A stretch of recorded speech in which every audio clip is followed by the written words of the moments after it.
next step is taking responsibility for what's happening inside of you. And then the next step is realizing that you're part of something way bigger. Your family, your culture, your history, whatever, the part of the world that you're living in. That's more the transpersonal. And then that's where psychedelics come in. They open something else that you can call unpersonal.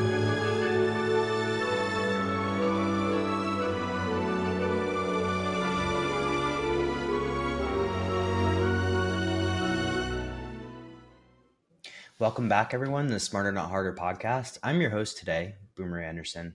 And today, I get the great pleasure of talking to two friends, Hans and Janine, from the Experiential Training Institute, about what is emerging as one of my favorite interests, psychedelic-assisted therapy. Now, let's start with a legal disclaimer. Hans and Janine are licensed practitioners in a jurisdiction where a substance called the magic truffle is illegal. When we talk about psychedelics, we speak about them openly here. But please abide by your local regulations. Please learn what your local regulations are. And of course, do this with assistance from a medical professional or somebody who actually knows what they're doing. Please consult a medical professional first. All right. So with that disclosure made, let's talk about what we get into today. I already mentioned the two guest names, but the first of which, Hans van Wechem, is a medical doctor and psychiatrist with over 30 years of experience dealing with people who suffer from early childhood trauma and attachment. He also has a profound knowledge of altered states of consciousness, and of course we get into that today. Our second guest is Janine Souren, Hans's business partner here at the Experiential Training Institute. And Janine has experience as a clinical psychologist and sexologist with specialties in couples and families. Just a little bit of background here. I came to know Janine and Hans from their early work back when Field Trip had an entity in Amsterdam doing Psilocybin or magic truffle assisted therapy. I've sent many friends to Hans and Janine and respect their work quite a lot. And today, our discussion differs from most psychedelic conversations in the sense that we're really focused on the therapy component in psychedelic-assisted therapy. We go through a number of different cases where psychedelic-assisted therapy may not be appropriate for a person. We talk about what happens in an onboarding process if you were to work with somebody like Hans and Janine, or if you work with a qualified psychedelic-assisted therapist. The role of a medical intake, for instance, the role of behavioral background, and why certain disorders may not lend themselves to psychedelic-assisted therapy. We then get into the journey day itself, although that is probably the smaller part of this conversation. And then we pay particular emphasis to the integration. And so I wanted to construct this conversation to be less about the psychedelic medicines themselves, but more about that process and why having a therapy or a therapist assist with psychedelics and their journeys leads itself to what I call force multiplier in terms of change. We round out with that integrated process, what that looks like typically in working with Hans and Janine, but also what other integration processes could look like. And of course, this conversation is enjoyable. I've known Hans and Janine for a very long time, and it was a pleasure finally getting a click record on one of these conversations. I'm sure you'll like this conversation, so please, if you're listening to this or watching this on YouTube, smash that like button, click subscribe. But also, if you're listening to this on Spotify or Apple Podcasts, please leave a 5-star rating because all of those ratings really help. Let's get on to my conversation with Hans and Janine. Janine, Hans, welcome to the Smarter Not Harder podcast. I know I've talked to both of you in various aspects over the years and finally get to click record on a conversation. So thank you for joining us. Thanks for having us. Yeah. So I want to kick things off by the audience here may be a little less familiar with your work than I am. And I just want to get into, we're going to talk today about psychedelic-assisted therapy. Over the course of today, we'll talk specifically about the truffle, which is legal in the jurisdiction you guys are in, the Netherlands. And we're going to get into a whole bunch of really interesting topics. But I have to ask both of you before we dive into that, at what point did you come across the truffle and say, hey, this might be a good thing, add to our therapies? Because both of you have a background in psychology, if I'm correct, and psychiatry too. At what point, how take us through a little bit over your clinical years? At what point did the truffle come in, and how was that transition? Meaning, take us through your practice before and what led you to embrace this plant. I guess it's fungi. Yeah. Okay, great. You go first, Hans. Oh, okay. I was thinking ladies first, but times are changing. Yeah, where to start? I've been working within the psychiatric field for over 30 years now. And as far as psychedelics go, I'm a bit of a late bloomer. I've been reading about it, and I promised myself reading about it, whatever crossed my path, I would dive in. And it took a number of years for it to actually happen. And my first experience with psychedelics was not with truffles, but was with ayahuasca, which was still legal in the Netherlands back then. And it really blew me away. And I immediately recognized the potential, but also the potential dangers of such a overwhelming experience, because that what it was for me. And yeah, that started a mission, and, and I wanted to try out other substances as well. And as you said, psilocybin containing truffles in the Netherlands are legal, so that made it more accessible and more easy to talk about. And then I experimented living in Amsterdam, you can understand, it's easy, accessible. And then Field Trip International came on my path, and that's how Janine and I met. And they're all about ketamine. They were all about ketamine in Canada and in the States. But as for psilocybin containing truffles to be legal in the Netherlands, they opened a clinic in Amsterdam. And that's, I think, where my professional career and ambition concerning truffles really started. And I learned a lot over the years that we worked there. And yeah, that's quite a story, but I think I will allow Janine to ask Janine to talk a bit about her Yeah. first encounters. Yes, as you mentioned, Boomer, you are right. Both me and Hans are a little bit like veterans in psychotherapy, and both of us have a curious mind. So, for speaking for me, I've for years and years of trauma treatment, traditional trauma treatment, for example, with EMDR, which is an eye movement approach, got a little bit casual. It became too frequent almost, and I thought, what else is out there?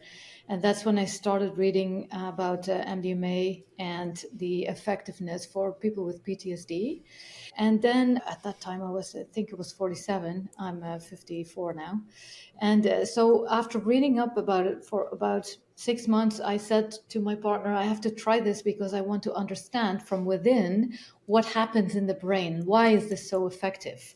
And that for me was my first experience with a mind altering substance. And immediately I recognized, oh, this is why its potential is so high for psychotherapy, because both Hans and me, in our profession, you have to go in therapy yourself as a therapist. And none of my talk therapies had ever lifted the stones that I encountered in my MDMA session, the way it was lifted and the way I could see and feel a different perspective, that I was immediately fascinated. And I thought, wow, this is really, I want to know more about this. And that's when I, like Hans, I did ayahuasca.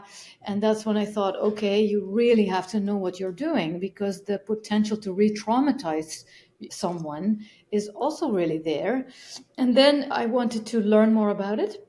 And then both me and Hans were recruited to work as chiefs of our staff Field Trip Health in Amsterdam. And that's when we first combined therapy with psilocybin truffles that hold or containing psilocybin.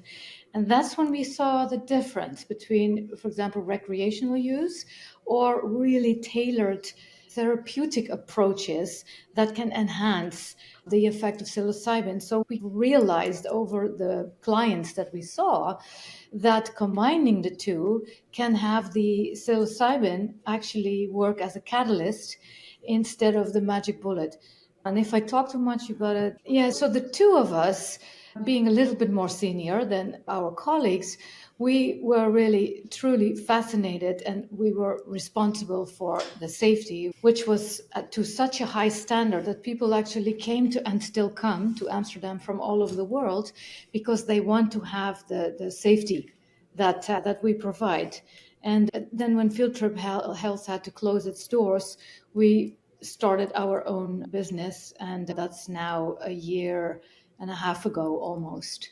And since that time, we've continued the work, but we have added small groups and a retreat model, which also has, yeah. And the biggest difference is that Hans and myself are 100% engaged.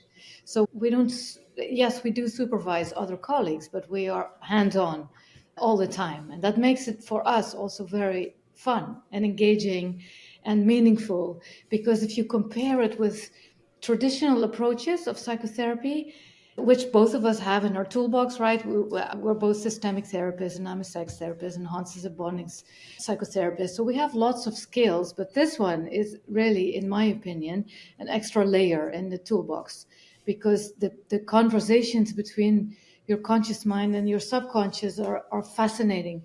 Yeah. And what I want to say, yes, indeed, we are a bit more senior, but we are really young at heart, aren't we? Of course, of course. I would definitely agree with that, having come to know you guys over the years. What I want to spend a moment on that traditional psychotherapy and psychiatry backgrounds that you both have. And Janine, you mentioned trauma, and Hans, I want to get a little bit into your background here. You've worked with clients over many years, right? And perhaps this is in talk therapy, or in certain cases, like, at least in the United States, psychiatry can prescribe. The limitations that you see with that, or perhaps tell us a little bit about how you've worked with the clients in the past, and maybe the limitations that you found with that, or even, I don't want to diss talk therapy at all, right? I do know there's benefits. I see one myself. What do you find are the limitations and benefits of talk therapy, and how you've worked with people in the past? When working as and being trained as a psychiatrist, and especially in a time where biology was the mainstream focus in psychiatry, I worked with chronically, say, psychiatrically disabled patients with severe psychiatric disorders. And starting out, I remember that I was really impressed by the level of suffering. And then I found out that lots of what I took to be a symptom of the disease, of the illness itself, were in fact side effects of the medications that were being prescribed. And that sort of started shifting my mind towards the symptom oriented treatments. And when psychiatrists say we're treating a patient with medication, I think medication in itself is not a treatment, it's about symptom reduction, and that might enable the treatment, which I think is an inner healing process. So that's that already set me a bit apart from the traditional way of looking at what an illness is all about. And then I started moving away a bit from the chronically institutionalized patients towards people with early childhood trauma, and I got more and more interested in the underlying trauma that already starts on a really early age. You could say for some people it already starts within the womb. The traumatization can already start at that level. And then I got more and more focused on attachment disorders and everything that followed up on those attachment styles. So that was, and then you can only go so far with talking therapy, because talking therapy is all about cognition. And that requires the words. It's like we think that your life starts the moment that you're able to verbally express yourself. And that was still a sort of common denominator in my training and the common views among psychiatrists. And it's only not that long that we start to realize that it's all about what's underneath, what drives us the way that we are. So that got me interested not only in the personal therapy, but also in the transverse forms of relating to people and learning people to relate to themselves. And what I sometimes explain is most patients get in with difficulties on what I call the interpersonal level. And that's always that movement. My problems are caused by something external. It could be anything. But even the whole concept of a disease, of an illness, is something that has been externalized. It's not, I can't help myself because I've got ADHD. Mhm. I can't help myself because I have a depression. So the depression is to blame. The next step is that people realize that it is an Pardon the interruption for our second sponsor, which is, of course, Transcriptions. Over many years, I've had the pleasure of being incredibly involved in product development at Transcriptions. And I'm super excited and have been excited for all of our products because, as I remind people when I publicly speak about this, we're not going to produce a vitamin C anytime soon. And the reason for that is that there's plenty of vitamin C's out there. But Transcriptions, we have novel ingredients and a novel delivery mechanism. That delivery mechanism is a buccal troche. It's a lozenge that goes in your upper lip between your cheek and gums. It dissolves in 15 to 30 minutes and provides a very reliable effect. It's near the circulatory structure of your brain, allows you to bypass first pass metabolism. So you get that effect really consistently over time. The second thing is those novel ingredients. We have ingredients like cordycepin, partial adenosine agonist, that also appears to help with inflammation as well as being neuroprotective. We have ingredients like agarin, which is a long-acting GABA agonist, which I love because it helps me relax in those early morning email times. And finally, one that we became known for initially, methylene blue, upgrading and ATP production in at least 8 different ways. If you want to check out Transcriptions, head on over to transcriptions.com. Use the code POD10 and you'll get 10% off your purchase. And we hope to hear from you guys soon and see you on all the socials at Transcriptions. Let's get back to the show. intrapersonal thing. So it's about inner conflicts, wherever they come from. And that requires another form of responsibility. And there's a lot of dropouts in between. So people that continue to say, no, it's not because of me. It's because of something else. It's because of whatever. We're talking politics, we're talking global conflicts. That's the general thing. It's because of someone else that I feel the way that I do. So the next step is taking responsibility for what's happening inside of you. And then the next step is realizing that you're part of something way bigger. Your family, your culture, your history, whatever, the part of the world that you're living in.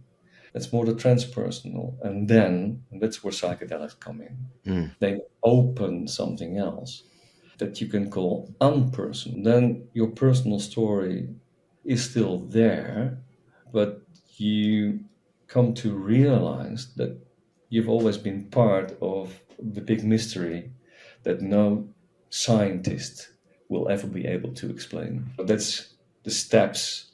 But like we say, psychedelics are both about the psychoceutical aspect of it, of cleaning up all the stuff that is inside you as a person, genetically, energetically, core convictions, well, but also enabling, maybe, of allowing for the miracles to happen. That's what I call the mystical experiences, and that's, in my belief and my experience, where the true transformations really start. So Very if well it's said. Very well said. Janine, I want to give people a sense of the toolkit that you come with because Hans, we're going to come back to these toolkits, by the way. But Janine, I would love to hear a little bit more about yours and how your background in trauma and sex therapy and those kind of tools that you initially had before Yeah. the substances came in. Yeah. So my background is as a psychologist with specializations in trauma work. So a lot of my clients have gone through several traumas, and that's the population that often sees me. But 9 times out of 10, it's not just a person with a or multiple traumas, it's a whole context that also is really affected by or has an influence on. So that's when I decided I want to become a systemic therapist, and that's called systemic therapist in the Netherlands, but in the US it's called family and couples therapist. Both me and Hans, we didn't know each other then, but we have completed that specialization, which in the Netherlands is a 4-year postdoc. And then I found a lot, like possibly because of the way I was raised, a lot of people on my path, couples with problems in the bedroom, and that I found fascinating too. So I thought, okay, I want to learn more about that, and then I specialized into becoming a clinical sex therapist. But to be frank, that was very medical, so it wasn't at all what I was really interested in because yes, I know how to recognize an STD, but that wasn't really what I was after. I was much more after what happens energetically between two people and what are the cognitions that come from your upbringing. But in order to get a little bit more trained in that, I had to follow several tantric courses, which was a big exposure for myself too. And then I thought I can read all the books in the world, but it still didn't really feel that it was from within. And then when the psychedelics entered my path, I immediately felt the difference. That the difference is you feel knowledge and wisdom and insight from within. So it's not someone externally or a book writer who says, oh, this is how it goes, and if you follow this protocol then someone will get better. It's really feeling from within. And with couples too, I feel the truffles holding psilocybin peels off layers and layers and layers. So trivial things like who puts the garbage outside, or how are the finances organized is completely not important anymore. Because after a journey, as you well know, what really matters is on the surface. So people can connect from the most vulnerable place 9 times out of 10 with one another because they have been on an internal journey where criticism doesn't play a role. Shame or guilt is also seen and felt in a completely different way. That for therapy, it really is very often, for those that are suitable, a very amazing catalyst to get to what really matters. Again, beautifully said. And I'm going to come back to these tools here when we start really diving into the psychedelic assisted therapy side of things. Boomer, Sure. I think if you don't mind, I would like to add that with Hans and my background, where attachment disorders are formed, and we have worked on a method that would work well to combine with psychedelics. And we've actually combined the systemic view and internal family systems, which is very popular now, especially in the US, the IFS, and also a physical component, not physical, and correct, you could probably say that better. I'm referring to bonding psychotherapy and why that's so powerful, Hans. Maybe you can speak a few words to that. Yeah, I think we have to make the distinction between the preparation and the methods that we use to prepare people before they. Because what we offer is a 3-day retreat, and the first day is all about preparing yourself and making the distinctions between what you could call expectations. And most of us do have expectations, even if we say that we don't. People are smart and no expectations and disappointments that they are married to one another, so no expectations. But still, we want to do this for a reason. And most of us have spent a lifetime trying to get away from the stuff that we don't want to be confronted with. So I think in general, every therapy is about two things. It's about exposure to the stuff that you don't want to be exposed to, and it can only happen in safety. Because if it's still not safe, all your defense mechanisms will keep you away from what is perceived as a threat or a danger or even a mortal danger. And people do have really strong defense mechanisms. Our first job that Janine and I are doing is preparing people, but also setting the stage in which they really can feel safe and confident about what they are about to do, and that is connecting. So we work in groups and we connect people to one another, and they become their own therapists in terms of they ask the other person in the couple what they are all about. Learning to ask the right questions is at the same time learning to ask the right questions to yourself. And that's opening up a new field. And we're using this playful method, and maybe you can talk a bit more about it later on, Janine, with the tools that we are using.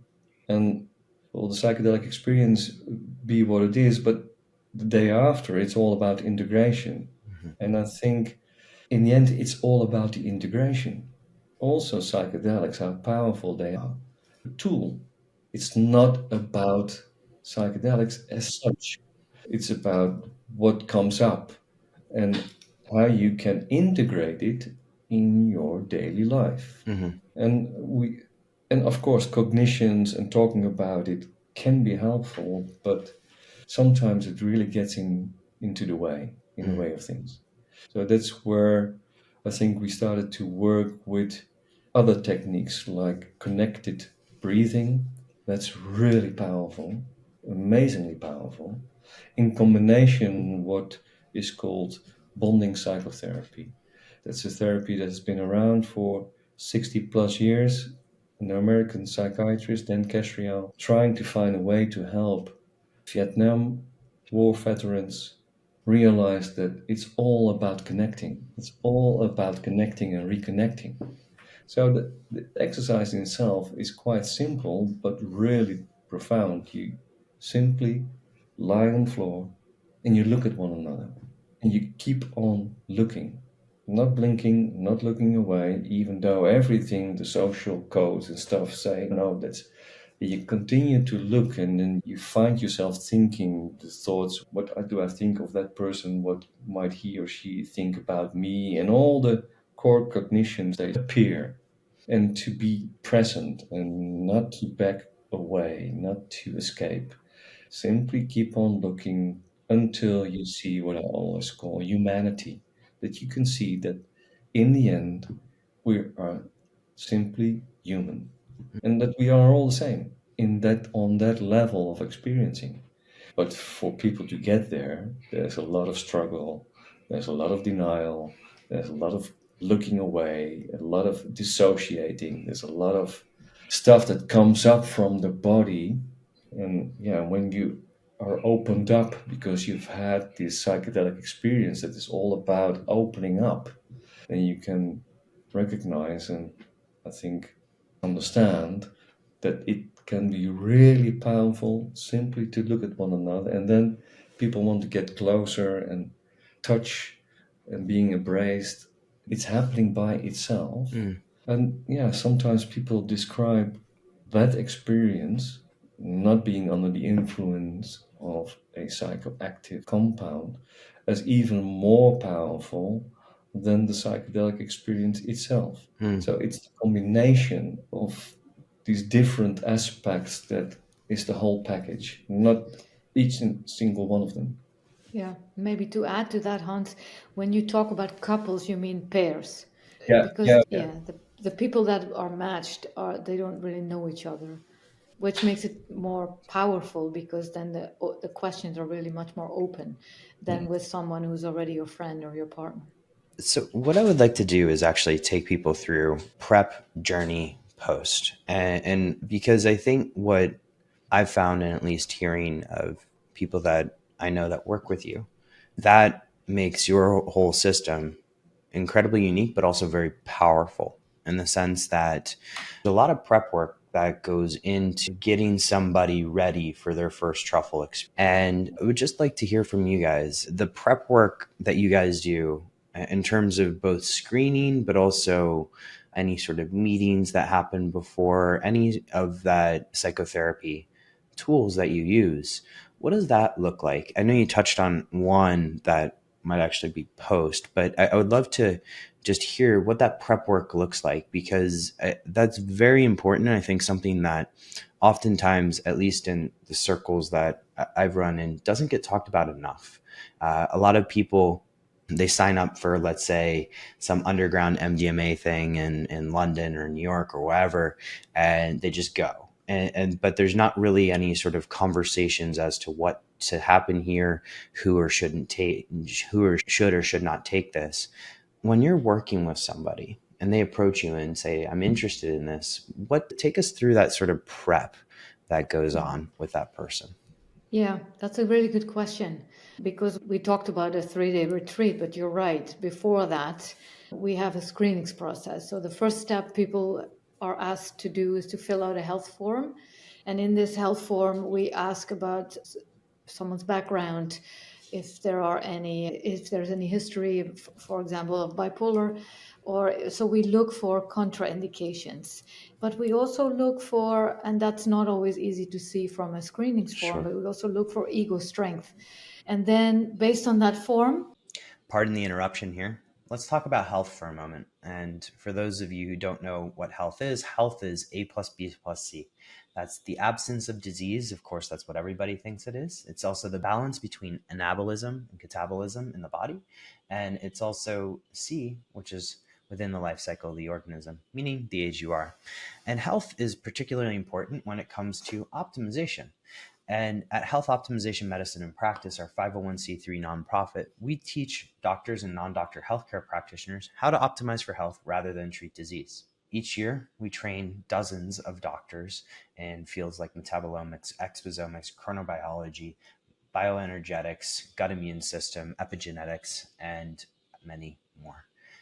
If you are interested in becoming a health optimization practitioner, whether you're a doctor or a healthcare practitioner, please head on over to homehope.org, use the code POD10, and you'll get 10% off that certification. I would also invite you to check out things like our symposium this coming December 11th and 12th in Las Vegas, Nevada at Caesar's Palace. Yes, Julius himself may be there. And we hope to have a good time with you in person as well. And you can find out more about the symposium again at homehope.org. Let's get back to the show. we schedule people for a psychological intake. That's like a 60 or 90-minute conversation where we look for what are the intentions, what's the motivation, what's someone's experience, but also how resilient does someone come across. And then after that, there's a psychiatric screening with Hans. Maybe you can say a little bit Yeah, more. it's all about assessing whether or not someone is eligible to join the program, and that's based on the official in exclusion criteria. And basically, psychiatrically speaking, it's quite simple in the sense that when people struggle to, well, have a strong sense of reality as it is, the reality that you talk about with your neighbor, so to speak, and you live in your own separate world, you struggle enough with that world, then you can imagine that stepping into something else can really be confusing.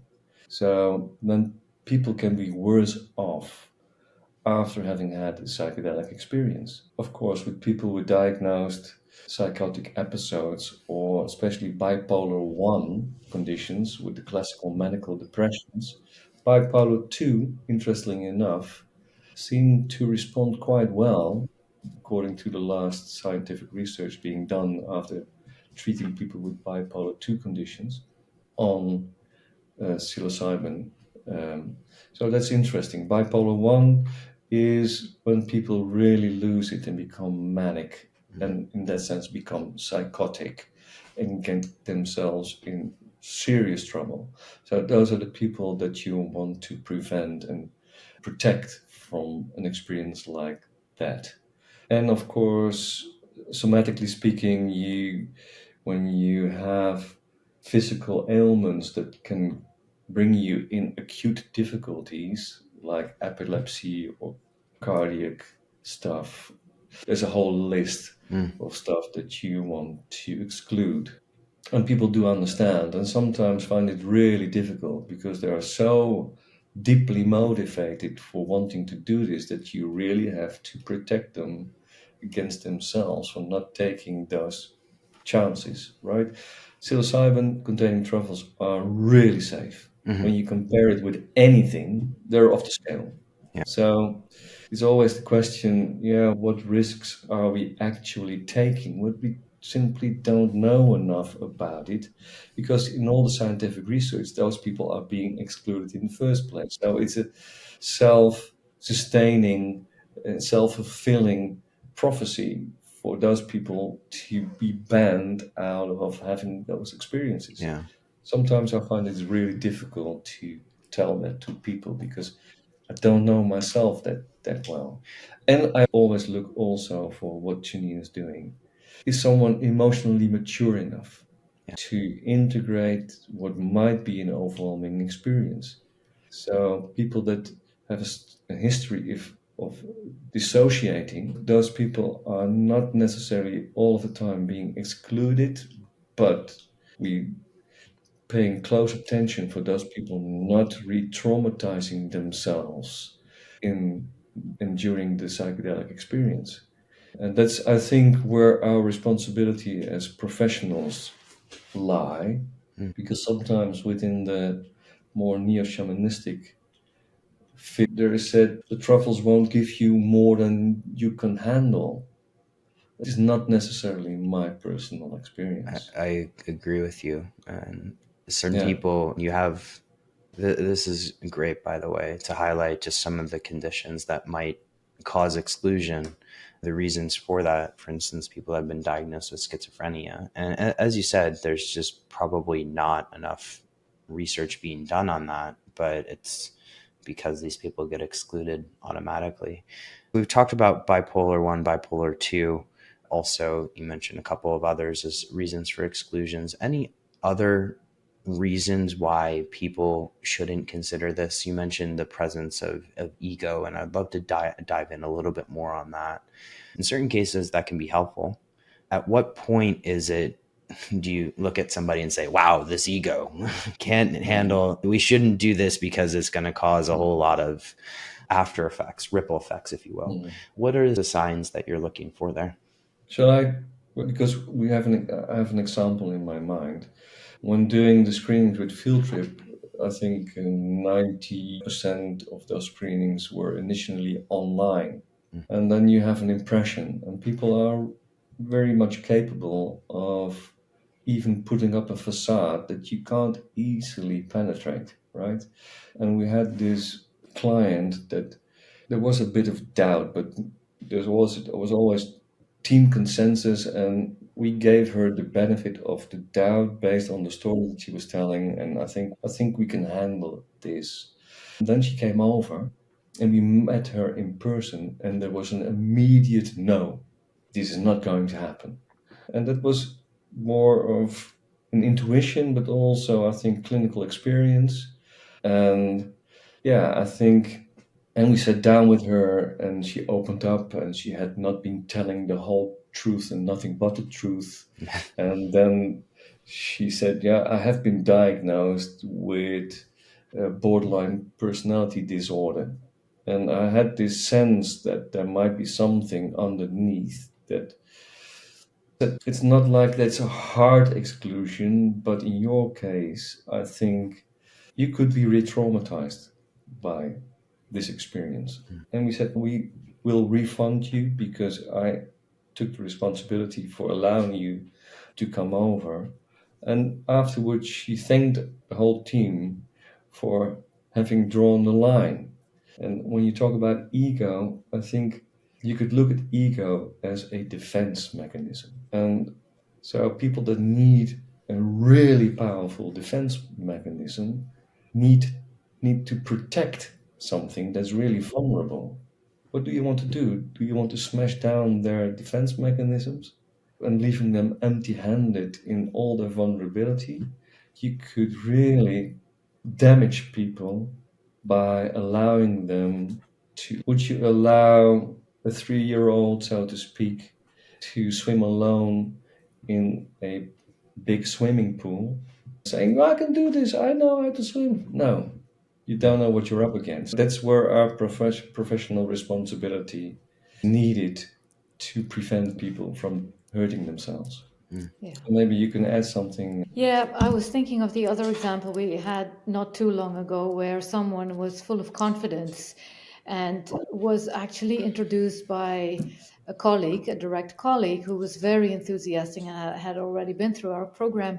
So this other person came along and underestimated the profound other world effect that it would have, and also didn't follow up on our guidelines on how to prepare yourself, for example, watching the documentary or a documentary. And so this person panicked after, I think, how long? 1 hour, Hans? Yeah, really, he was just into the whole experience when he Yeah, wanted to get out. he wanted to get out. And as ideally, we don't want someone to get out because it can be very strengthening if you work through it. But at the same time, there's really a fine line of, well, when do you traumatize somebody? Yeah. And that's where the clinical experience comes in. And in this case, Hans, who can prescribe, is able to take measurements that are necessary at that The moment. trip killers, if you will. Yeah. Yeah. So part of the look, I love this because we're getting into the nitty gritty of who should and shouldn't pursue these avenues. But the prep, if you will, for the journeys, it does stop with the intakes, Screening, right? Maybe for example, that 3-day retreat. What does that prep look like on day one? Yeah, before the prep on day one, Boomer, we have an online group meeting. We have an online group meeting where every participant can meet one another, but also meets the full team. And sorry for the background noise. So the full team usually consists of always of Hans and myself, but we have other psychologists who also join. So we like to have one clinician for 2 participants because of the therapeutic work we do. And in this online meeting, everybody gets to meet one another and shortly introduce themselves. And then the next step is we meet face to face. Some people fly to the Netherlands for these retreats. And then we start with always with a short meditation to ground oneself, but then we go into sharing group guidelines, agreements, because we feel to make a safe container, people have to agree. For example, that they don't get involved in someone else's process, because it's not always easy to hear someone next to you going through what you think is a hard time and to not interfere. And there's many of these guidelines that we share. And after the guidelines, we have people go into the pairs that we already formed based on their psychological profile. So we make pairs of 2 people who don't know one another based on their profiles. And then each pair gets a clinician to work with them. And that's when we start making an internal family constellation. And we use our babushka dolls for these, or I should say stacking dolls. That's the political correct word. And with these stacking dolls, we have people make a constellation of their different selves and how they relate to them. So how do they relate to, for example, their 8-year-old? Or how do they relate possibly to their 80-year-old, the future self? And that turns into quite already an interesting conversation.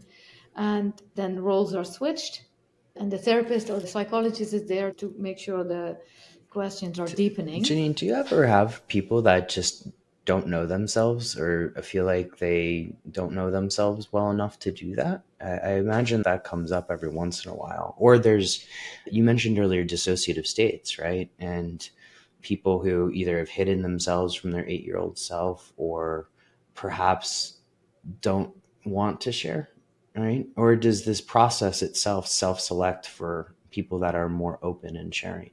You go, Hans. Yeah, that's the thing. Most people are so much used to telling their stories. And they've been telling those stories so many times that it's become about someone else. They're telling the story about themselves, but in the third form, right? And this is another method, and this allows also for playfulness. So playing with those stacking dolls, Yeah. they're lying on the floor, or they're, and that will get people into a more, sometimes more in contact with their younger selves, so to speak. And then you can see the way that people dealing with those dolls and parts already gives a lot of information. So it's not only about the story that they tell and how they tell it from the mature, present, here and now part of themselves. I always invite them to let the inner child do the talking, just allowing that to come up. And that's a huge difference. It's also the way that they put the dolls, they touch them, the way that their eyes that are dolls, so in which direction they look. So there are so many parameters that gives us really important information on how they relate to themselves. I had people throwing parts of them in the dustbin or shoving it on the carpet or Or putting them face down. putting So it face down or breaking it open and having all these broken parts. So there's, and they surprise themselves because they weren't prepared to talk and feel about themselves in the way that they are doing at that moment. And there's someone else there, and there's this bond already growing because you're sharing the most vulnerable parts of yourself, the stuff that you didn't even talk with your partner about. So, yeah, it's really helping people to step over their shame or over their fixed ideas. And yeah, we normally take an hour each per person, but sometimes it hardly seems to be enough to really open up the whole process. And then, Boomer, what is also interesting is the day after the journey, part of the integration process is to revisit the constellation, but to then put it in the way they feel now. And it's one time we had someone who opened, there's 10 stacking dolls in one big one, and this person opened each one of them during the preparation day. So he broke all of them and he said, all of my parts are broken. And the next day, more than half of them were put together. So making the same constellation of how you relate to your inner parts the day after a journey is dramatically different and telling too. A lot of people buy those stacking dolls after the retreat because they want to continue making constellations. And it's a way to the integration going, right? Like even those, that subtle reminder, I've done this before with other types of journeys, and that subtle reminder takes you back to that place and it can flip you out of your egoic state. Okay, so we have day one here and the family constellations, this experience with a partner that you don't know. And am I right to summarize it as you're setting the intention for that next day, which is the journey day? Is that correct? And Yeah, we talk about also the difference between intentions and what I call mantras, because the distinction between expectations and intentions for lots of people are clear, right? An intention is more of a direction, not a goal in itself. So that allows for more space, right? For not failing because you didn't reach your goal, but you feel that you have been moving into the right direction.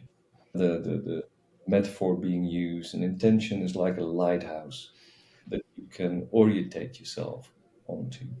But a mantra, I think, is a sort of prayer that can bring you back home when you feel that you are lost. You have the lighthouse, but the waves are enormous, and you feel that you're losing yourself, and despite of your intention.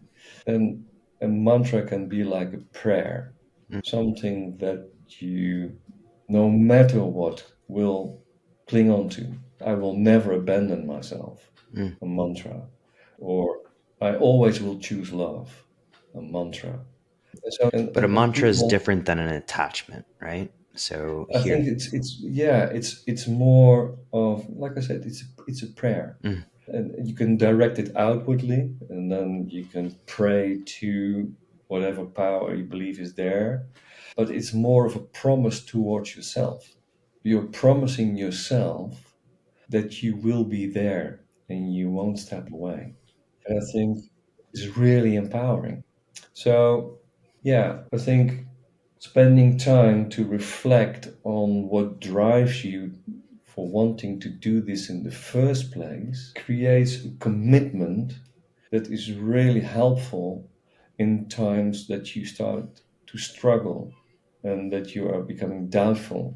I've had my moments that I thought, why did I want to do this again? Yeah. Why? Why do I want to do this again?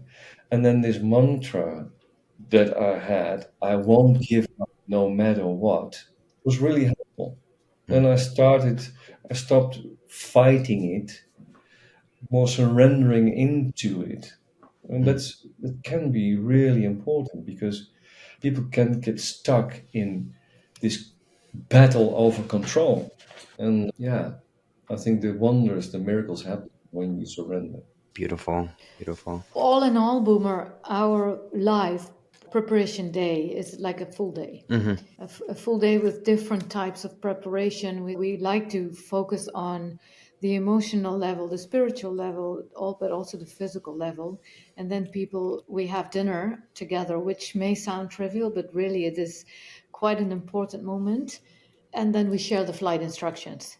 And then the next day is the journey I day. like how you said Or flight instructions, by the way. The next day you fly. Okay, so yes, let's go into the journey day.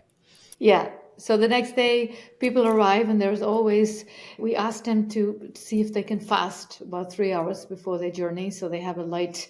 And when they come, you can see there's some type of anticipation vibes happening. We make sure people wear comfortable clothing. And then we've gone through the rules, for example, or the guidelines, which is don't leave the building, and you will be accompanied when we take you to, when you have to go to the bathroom, those type of things. Then we start with a meditation, and then the preparation of the psilocybin consuming takes place. So that's a group process, and some people choose to eat it, some people choose to make tea, but the grinding of the truffle kernels is also ritual. Mm. And that ritual, we see people lowering their vibes into really connecting with what they are doing and what is about to happen. And then after consumption, we go down and we start with a ritual. It's not a prayer, but it is a meditation. And setting the intentions again, lighting a candle, finding their place on the mattress, handing out the eye masks, making sure people are comfortable. And that's when the music becomes a very important aspect of what's happened. And Hans's nickname is DJ of the Soul. Well, I was going to So ask because there's many playlists out there, right? And so Yeah, you have Maps that has playlists, you have yeah, various YouTube playlists. So I have to know what DJ Hans has in store for people. Is it just sort yeah, of during the day? yeah. It's more. I always want to tailor make a playlist, and well, part of it because I like it. I like playing with music, so it keeps me entertained myself as well. But there are differences between energy that people bring with them. And of course, there's a lot of beautiful playlists around. And I combine music from several playlists according to where people are at. Where people are really nervous, you want to have this deeply grounding music that sets their minds at ease. So not an up-tempo thing. So a So really slow not heart. Gregorian, I'm guessing. No, no, no. Maybe later on, Yeah. but maybe. But something with a low beat that imitates a slow heart rate. People are really nervous, and if you play something with an upbeat, they get even more activated. You want to ground them, set their body at ease. Music is really influential.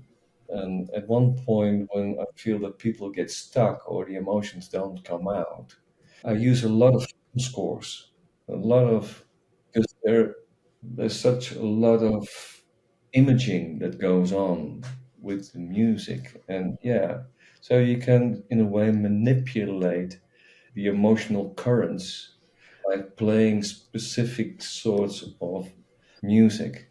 At the end of the day, when people are trying to getting out of it, I play maybe the Gregorian or something with more lyrics. So that activates another part of the brain because you want to understand what people are saying. Most of the times I start with words that people don't understand from another language, but you can see that already helps people to get back into their rational mind again. And I always end with music that quotes Alan Watts. I always find it, speaking of Alan Watts, I always find it funny, but also inspiring that he never really scripted what he said. He just went out. And for somebody who is probably the most quoted among millennials and Gen Z right now, it's funny that he just never scripted and just went from heart, which is, and he has a great voice for it too. Yeah, his English is wonderful. The part that I think needs to be spoken about quite a bit is the integration, right? Because particularly here, and I've found since moving back to the US, this happens. People go out they either fly to Costa Rica and they go and do whatever it is you do in Costa Rica. You go to Peru, you have your ayahuasca ceremony, and the ayahuasquera does their thing there. But afterwards, you're left to fend for yourself. A personal experience here is that the integration, the whole experience and the way you crafted it is the force multiplier, where you have the therapy going on, the intention setting, this constellations, etc. But the integration, if you just go back into your normal life, you might just end up in these situations where you have just like you just go back to your old patterns. And so I want to spend a moment on integration and what that looks like both in your retreats and maybe some tools that we can give people who do decide to explore this integration and ways that they can keep, the cool kids would say, keep the vibe alive, right? Would you like to start and then I can? Yeah, sure. The way we go about integration is the next day we try to stay away from the rational mind, at least in the beginning. Right after people come out of their journey, we have art supplies. So there's big pieces of paper, there's lots of crayons, and people are free to draw. And they can choose colors that perhaps represent emotions, but you can see already that a mood board starts to form based on the immediate reflections they put on paper. We discourage people to talk. We definitely discourage them to go on their phones. So the art supplies and the music is the first thing that happens on the day of the journey. But the day after the journey, we start with somatic integration. So not always, but sometimes not every emotion is processed or not every story is processed. And when we start people off on the connected breathing, which has very driving, loud music, gets people into an altered state of consciousness without the substances, but at the same time, because they're still quite open from the day before's journey, we see that the physical expressions are 100% more alive than would we do the breathing before a journey. And so inhibitions are a lot less. So the body is expressing a lot during that breathing. And right after the breathing, we continue with the somatic integration part, which is when we do that bonding exercise, which really is all about, can I look at you inside of you? Do you give access? What is it like to give access? And can I reciprocate?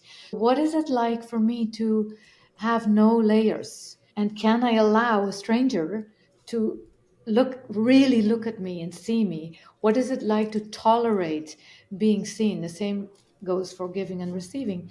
After the somatic part, we have another meditation, and then we have a lunch together, and then we do the constellation work, so the integration constellation work with the stacking dolls. After that, we have people read out loud a letter that they wrote to themselves, to a part of themselves on the day of the preparation, and that 100% goes paired with tears, because things have changed after a journey often, or people see things differently after a journey. And then Hans? You've said it all, Janine. Yeah. I guess, So then, Janine, I want to ask a question about the breath work, because it sounds like it's a particular breath work, and Stanislav Grof came out with holotropic breath. Holotropic, Is this similar to what you guys are using? Yes. He coined the term tropic. I think he even trademarked it too. Yeah. So that's why we don't use Yeah. it. But yeah, we pay a lot of tribute to what it is that he accomplished, and he's an icon. Of course. Nothing but respect for what he said. Then, when people go home, we have an integration workbook, which really helps people with deepening questions and journaling. And this integration workbook may sound trivial, but it isn't. It really is a manual to continue the work that you were doing on the day of the journey. And then we meet people online in a group setting for the group integration call about 10 to 14 days after they had the retreat weekend. And after that, people can continue the integration, and they can choose whether they do that with one of our team members, or whether they do that with their own therapist, or whether they want to have the group support.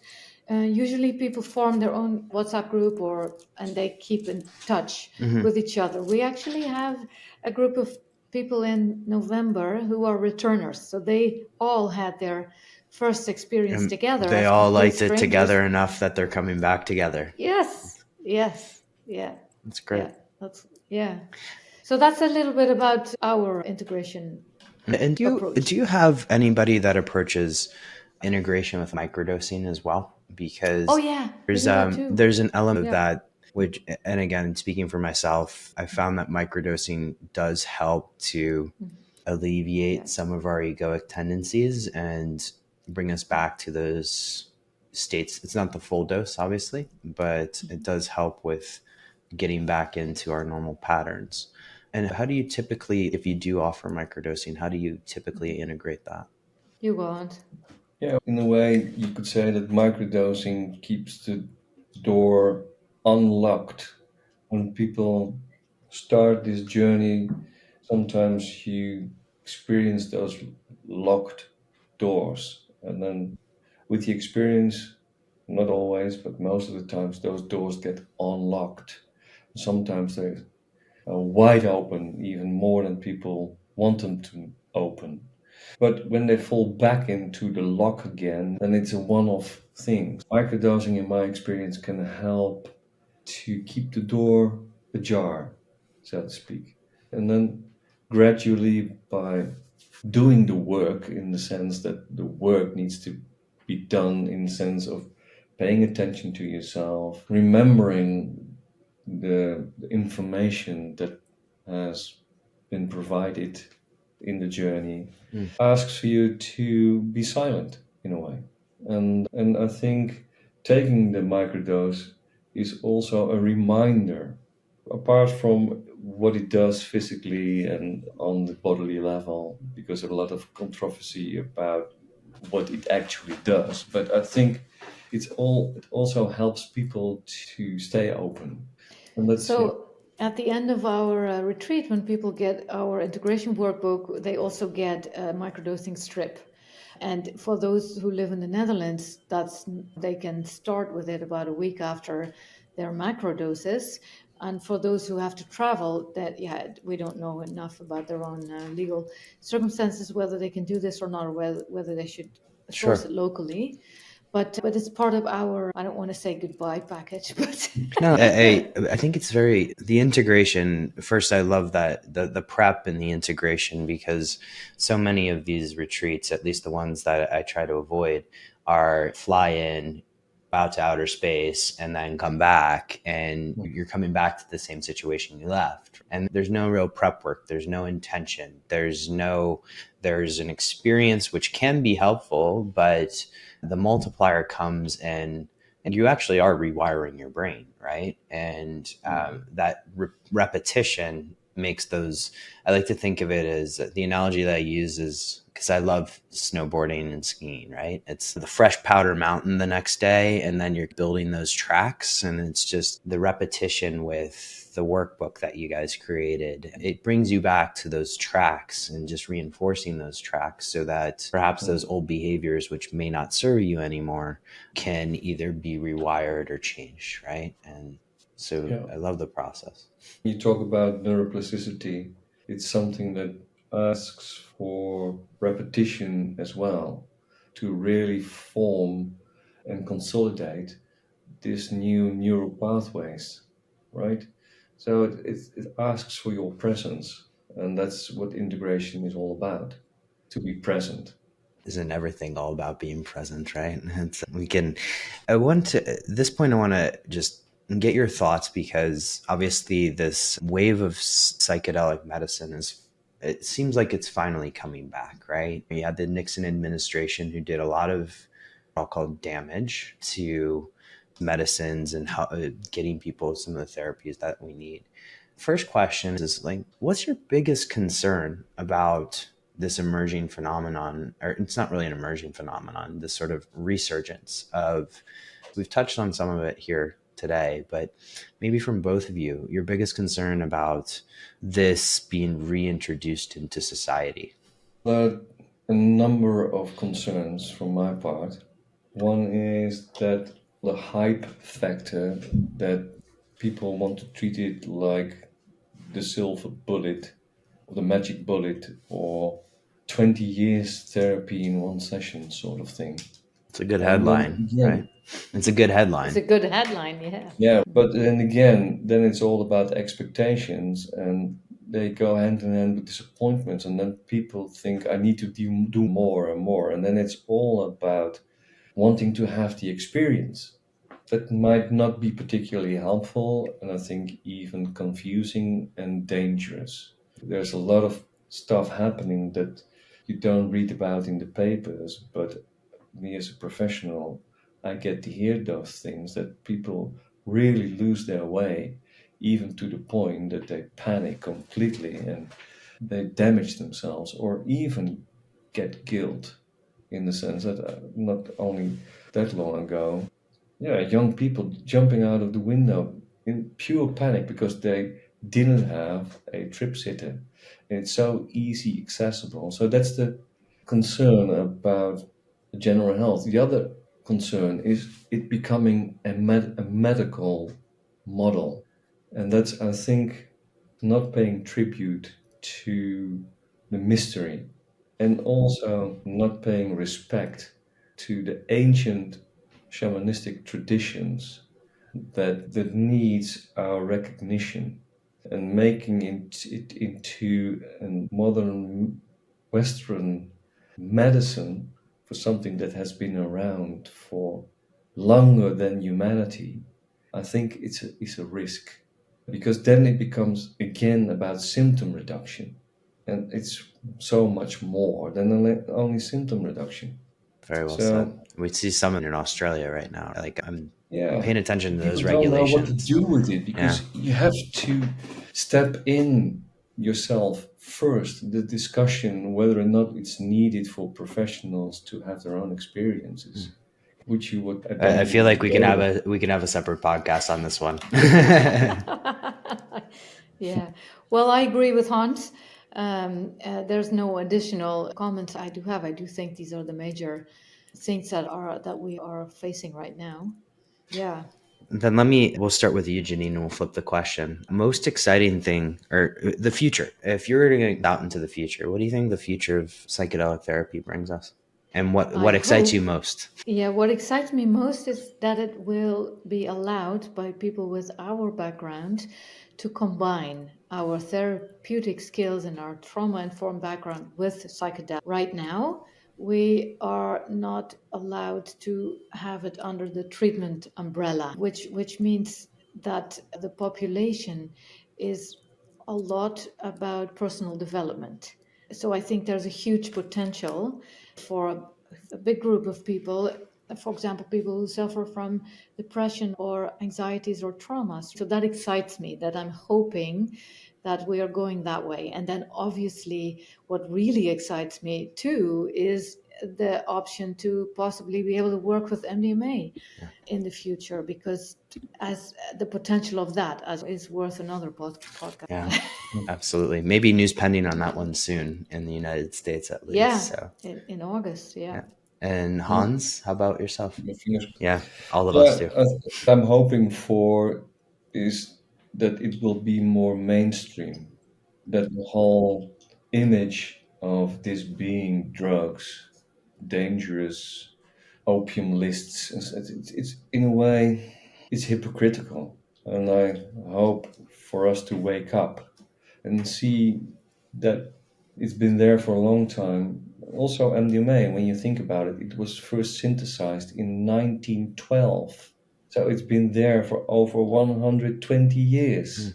What are we talking about? The whole mindset need to change. But for that to happen, I think it will take a while because we cling on to this evidence-based thing instead of practice-based thing, and trusting professionals that really are about what they do and want to be open, allowing those people to do their work instead of miss their motives. A lot of noise, Janine, the typing. If you just want to re-say I'm that, hoping if you just for say that people. part, Hans, about professionals, I think it'll be very Yeah, for professionals to come to realize that we have to trust one another and trust on each other's experiences.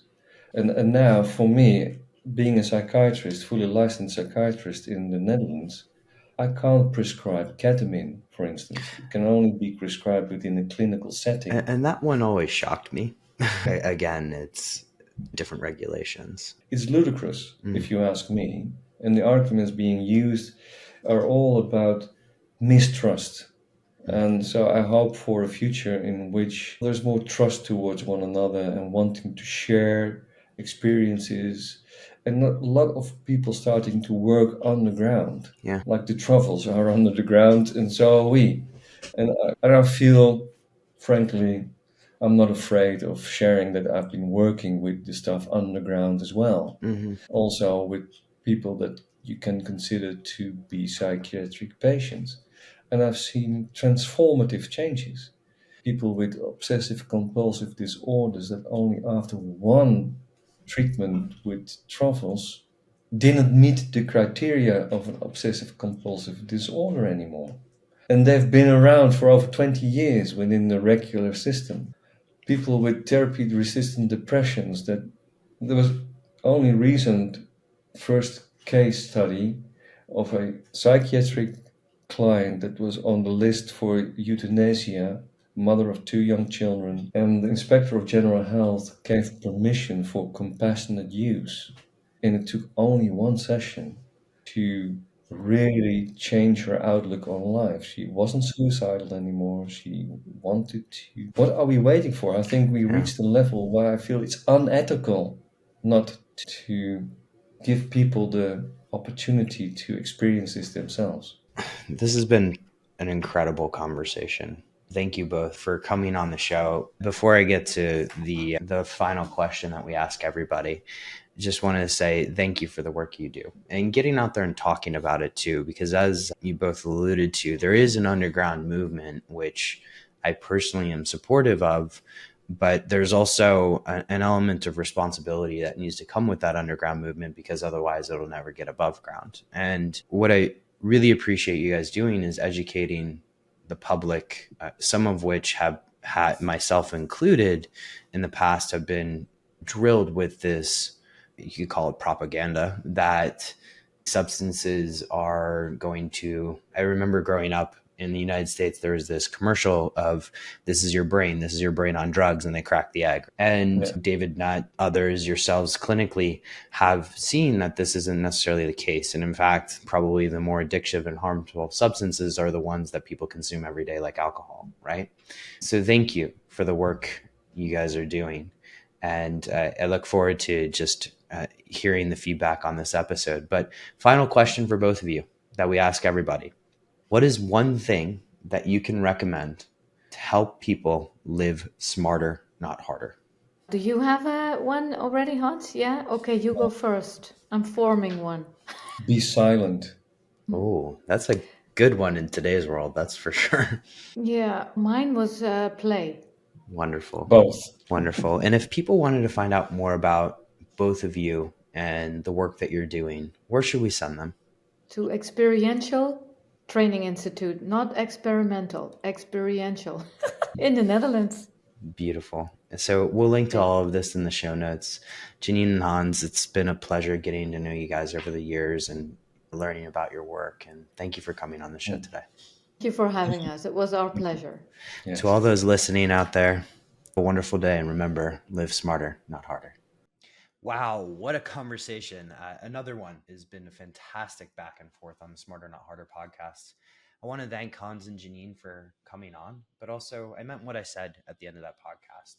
They're waving a flag in a topic that is particularly controversial in a lot of parts in the world, including in places where the magic truffle is legal, like the Netherlands. So I really appreciate the work that they're doing. They're sticking their necks out there and talking about the benefits that a lot of people receive. We also touched briefly on the types of people that may not be qualified for psychedelic-assisted therapy.